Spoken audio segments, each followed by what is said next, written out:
Good afternoon, everyone. Today, I would like us to look into a case that affects everybody in the society, and it seems to be overlooked. It seems to be swept under the carpet. And what is the case? Is the issue of sexual abuse of minors by religious leaders, by their pastors, by their choir masters, by people they call spiritual fathers. This case happened like 2 years ago. Yes, a young girl ran up to us in our organization and complained that her spiritual father is always abusing her, sleeping with her.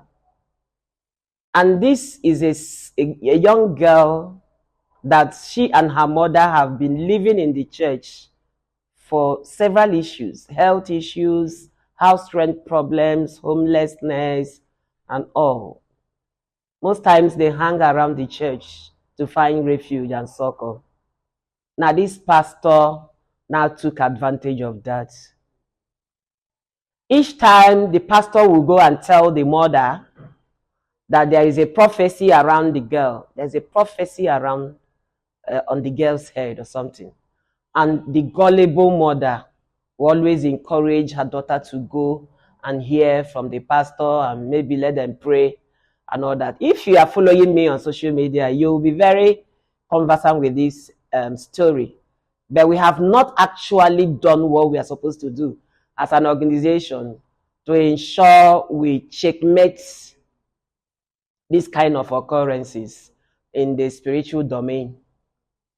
Now, this pastor uses olive oil from God's altar to pour on the young girl's body, private parts. This girl, it was 14 when this thing happened. To tell her that this oil will serve as, that this oil will blind Jesus's eye, that Jesus will not see this thing as an offense or a sin. So he pours the blessed and anointed oil into the girl's vagina before he sleeps with the girl. And this keeps occurring. And after which, he buys some drugs, makes some mixtures, and gives to her. Then they now left the church. And on one of the occasions, the pastor came to the house, told the woman to go to the church, that another pastor has a prophecy. You know, prophecy and prophecy and prophecy. So the woman left the house to meet one other pastor, only for him to come back on their sick bed. I hope I can showcase the woman's bed, sick bed, not even on a bed, on the floor, tiny foam. And he will sleep the daughter there. And after sleeping with the daughter will still carry the olive oil, go back to the church, and they will begin to pray for her mother, until the girl now came and opened up to me. And that was during our 16 days of activism towards ending gender-based violence in the year 2023. So I arrested that boy. I invited the police. They arrested him.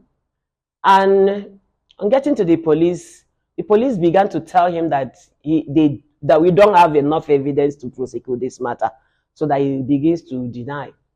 Initially, he told me that yes, he did it because he never knew that girl was 14. He actually talked over it, and the girl accepted that he had the girl's consent.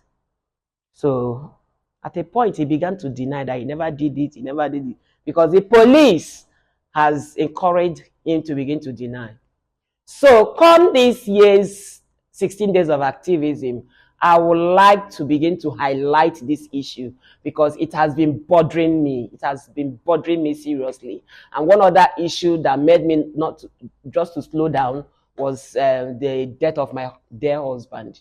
So after his death, his burial, memorial service, and all that, come this year's 16 days of activism, I will highlight this issue again. I will begin to raise my voice. I will begin to call people so that we amplify our voices to ensure that there is prevention policies around every church. sexual exploitation and abuse prevention policies should be on every church. Therefore, these stakeholders will be there: Pentecostal churches, Catholic Church, Anglican Church, the Cherubims, the Muslims, every stakeholder will be involved. The Ministry of Education, the Ministry of Health, the state management board, SUBEB, and all that.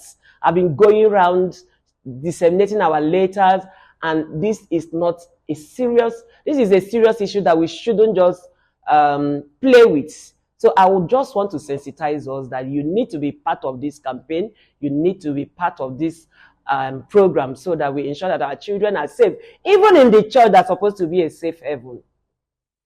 So be part of this. Be part. See what you can donate. See what you can give out. Your hall, your t-shirt, whatever, to ensure that we reduce this menace to the barest minimum. Thank you for listening to me.